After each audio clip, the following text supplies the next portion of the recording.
Good evening, this is Left, Right and Centre. I'm Nidhi Razdan. This is a big year for Indian politics. Big. We are now counting down to crucial state elections starting with Karnataka in May and then the Lok Sabha polls in 2019.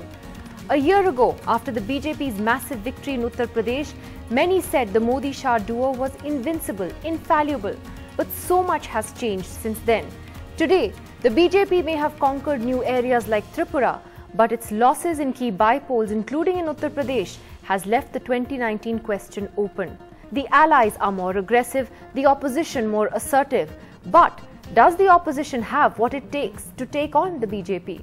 Can the Congress under Rahul Gandhi get its act together? Is Modi the front-runner for next year regardless? Or are the many promises he made catching up with him now? Joining us tonight with his ever-candid analysis of the political situation is former Union Minister in the Vajpayee government, former editor and economist Arun Shourie. Great to have you back with us, Mr. Shourie. Let me begin by looking at what's happening in Parliament these days. We've had Parliament resume work from the 5th of March. There has been virtually no business conducted except, shockingly, the finance bill was passed without any debate, even though there was a din.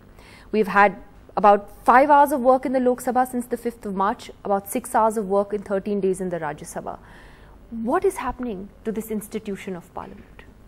Well, it is being reduced systematically and deliberately to the level of any state assembly.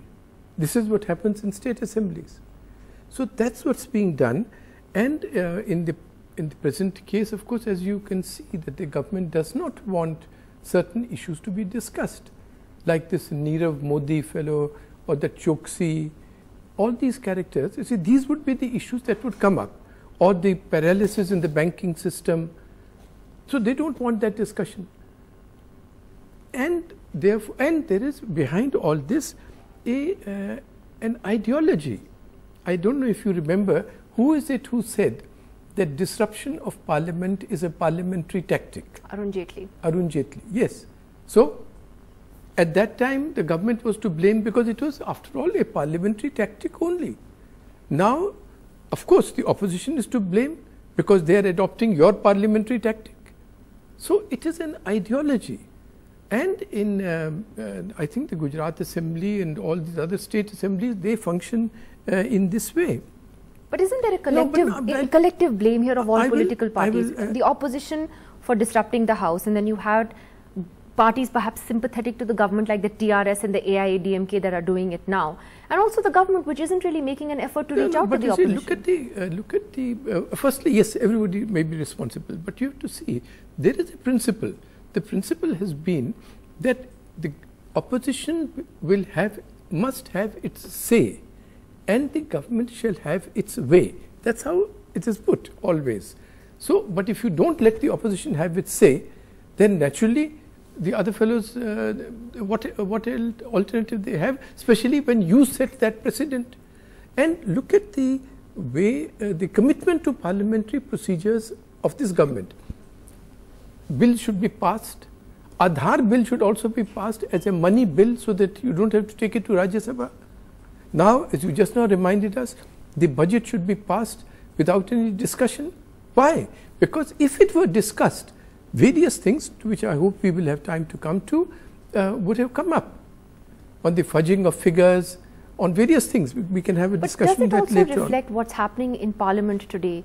That the relationship between the government and the opposition has broken down so badly, has become so bitter. There's not even an informal attempt to try and talk to each other and come to the table. But of course, if you had back channels open in the past, it doesn't exist anymore. Not even back channels. I mean, with Atalji, you could go to him. You don't need a back channel to go to him. That's how it should be. You are the Prime Minister of the whole country. But if you go on abusing me every day, and then ask me to please help you pass bills tomorrow, it doesn't work. Now, there is another point also. I feel I don't want to be in contempt of anybody and so on, but there is the responsibility of the presiding officers. See, you just see how you replay what is the provocation for adjourning the House in 2 minutes, in 5 minutes. Today was 1 minute in the Lok Sabha at one point, yes. Because, and what is the consequence? That the no confidence motion shall not be taken up. Now, there is I don't know if there's a rule, but there's certainly been a convention that if you have a no confidence motion, then all other business is suspended. First you take that up. Now supposing it's a TRS or whatever, some other party wants to raise some other issue. You are the presiding officer, you throw them out. What is the problem? But you are not throwing them out. You are letting that thing go on, and then that becomes the reason for your adjourning the House. And the consequence follows that the no confidence motion is not discussed. So the responsibility of the presiding officer, I think Mr. Somnath Chatterjee has spoken about it, and some other speaker also, former speakers. So we should see the design behind all this and not just get into this simple answer, oh, everybody is responsible. Let me though ask you about, again, linked to Parliament, what it also tells us about the state of the opposition. Because even on this no confidence motion, we're seeing that there are some parties still sitting on the fence. Now, the allies have become more aggressive with the BJP, but the Shiv Sena is not going all out. In fact, they said they would abstain if there's a vote on the no confidence motion. You have parties like the BJD that are sitting on the fence, and of course the AIADMK. Is opposition unity against the BJP going to be far more difficult to achieve, or is it easier said than done, basically? Well, everything is easier said than done, but I feel that Mr. Modi is working very hard to put the opposition together, and he will succeed, because he has convinced them that yes, I will exterminate each one of you. When Mr. Shah goes to Bengal. You don't mean literally exterminate? Yes, that's what he said to the Trinamool Congress. So then if you are Mamata Banerjee, or if you are X or Y, you will realize that unless you get together with everybody, then each one will be taken apart. But that's not happening. You already have KCR talking about a non-Congress front. Yes. He's talked to Mamata Banerjee about it. See, she seems to be keeping her options open. She didn't go to Sonia Gandhi's dinner. She sent an MP there. So there are some parties making noises that they don't want the Congress to be part of this front. Can there be a front against the BJP without the Congress? No, but doesn't it show the disunity in the opposition? Well, yes and no. Firstly, it's not a very good idea to aim for one front just now. Then you confirm Mr. Modi in his belief that he is the victim. See, I am trying to get rid of corruption, and see, they are all gangsters, they are all ganging up against me. Actually speaking, in India, many spontaneous resentments are coming to the surface. Farmers, youth, university students, many spontaneous things are happening. The Maharashtra identity politics, Maratha identity politics. So it is, they will then coalesce, and it is better that those movements first mature. Farmers, look at the amount of rural distress. Look at the Maharashtra farmers' march now. That was massive. Massive, and not really led by any political party. So when you are focusing... Well, it started with the CPM, but yes, others joined in. Now the question is that, and you will say that, okay, CPM is not joining with the others in political parties. Well, that's another sign of a fracture in the opposition. Because you are focusing on the political parties. But actually, politics is much larger than these established political parties. In Gujarat, just see what happened. You got the rise of new leaders, Hardik Patel, Mevani, that Alpesh. These people came out from nowhere. They are really Modi's creations. They are the creations of this aggressive onslaught. And I feel that this business of focusing only on the political parties and saying, oh, there is no convener, oh, there is no one front and so on, it is premature. At the moment, I can absolutely assure you from personal knowledge, everybody is talking to everybody. I'm sure they are, because in India, politics is the art of everything that is possible. But let me ask you, Mr. Shourie, a year ago, we are now at the end of March. At this time, exactly a year ago, the UP results had come. And I think pretty much any commentator would have said, and did say, that it looked like Narendra Modi and Amit Shah were invincible, they were infallible. And so much has changed in the last year. They are still very formidable, I'm sure you would agree, but not infallible. No, infallible they've never been. I mean, I've never seen a more incompetent government.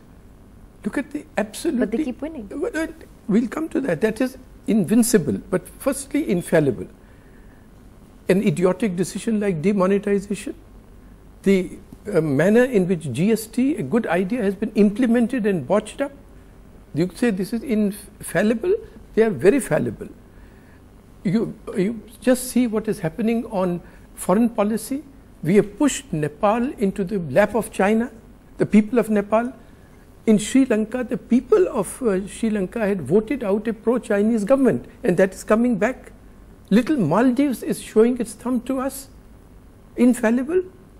Similarly, in defense, I think people just are not realizing what is happening. If you give me just 1 minute, I want to take you up first on the word of infallible, then we'll come to invincible. Yes. You see, there is this report that has just come out of the defense, of the Parliamentary Committee on Defense. You know, I have never seen, just give me 1 minute, a Vice Chief of Army Staff. We reported on that, yes. Yes. Scathing words. He says that, talking about this budget which has been passed, as you said, without any discussion, he says that this budget has dashed our hopes, and most of what has been achieved has actually received a little setback. And then he mentions that the budget allocation barely accounts for inflation. It does not even cater to the taxes that the government will collect on the allocations. He says, therefore, it will not be enough even for the liquidation of committed liabilities for existing procurements. He says that, okay, Make in India, wonderful idea, and we have identified as many as 25 projects in Make in India. However, there is not adequate budget support for this, as a result of which many of these may end up being foreclosed. And there's yet another great step which was taken by the Ministry of Defense by way of strategic partnership. This has also got waylaid, nothing is happening, and therefore the projects may get, as he said, delayed by a few years. I am not sure what is going to be their future. And then on the modernization, he says, modernization, we will not have anything left for that capital expenditure. Then he talks of these fedayeen attacks which have occurred in Kashmir, in Jammu, on the military bases. And he says that yes, they have provided 14,097 crores for us to improve the security around these bases. And however, there is no separate allocation for this. And do you know what the committee said upon hearing him? And this army staff is saying, and you are saying they are infallible. Committee said, we are alarmed to note. The committee said... I said appeared infallible. Huh? Appeared infallible. Appeared, yes. Well, maybe. That's a good correction. Then they say committee are aghast to note. This is the Committee of Parliament, headed by whom? By General Khanduri from the BJP, and one of the most distinguished and wonderful ministers in Mr. Vajpayee's government. And we say, so when are you saying, so are you saying in a sense that many of the claims and the promises that were made, and certainly the claims that are being made, are being punctured now, that they are being questioned, yes, even from, our own institutions, such as what the Vice Chief has said. Vice Chief has said, and from the Standing Committee of Parliament, headed by a BJP distinguished member like General Khanduri. So that is exactly right, that these are getting punctured, and the government knows. I'll give you a good test for everybody. That is, always listen, how often does the leader repeat his old slogans or promises? When was the last time you heard Mr. Modi talk about Achhe Din Aayenge? I don't think since 2014. Okay. When did he talk about 15 lakhs in every account? Only then. Only then. Okay. When did he talk about, I mean, I can give you 5, 6 of these things about, not even about Make in India now. But Rafale, they said in 2 years it is coming. Ajay Shukla wrote at that time that it just can't come because there's the UAE order, then there's the Egyptian order, then there's French order. Would you give the BJP credit for this? And this is an important question. Look, they're also breaking new ground. Today, they've won in the Northeast. A region that was once dominated by the Congress and other parties is today very much a gud, as they say, of the BJP. Look at the victory in Tripura. You wouldn't have thought that this was possible some years ago. They have a hunger to win elections. They have a hunger to form governments. And that hunger appears to be missing from the opposition. It's not comparable. Yes and no. It always seems that way, but that hunger will have many consequences. One of the things is to completely dilute the identity of the BJP itself. This is not the BJP. Then what is it? What proportion of the MLAs who have won on the BJP ticket in Tripura are actually from other parties? That is true, but that's how our democracy is. Well, no, democracy nahi. Pehle we were complaining about this very thing, Aya Ram, Gaya Ram. Are you wear a mauve shirt today and a green shirt tomorrow and everything changes about you? No. So it really means, as you rightly said, there is a great hunger to win elections. For what purpose? So that you can win the next election. Because after you win the election, what is it that you are doing? This is what you are doing.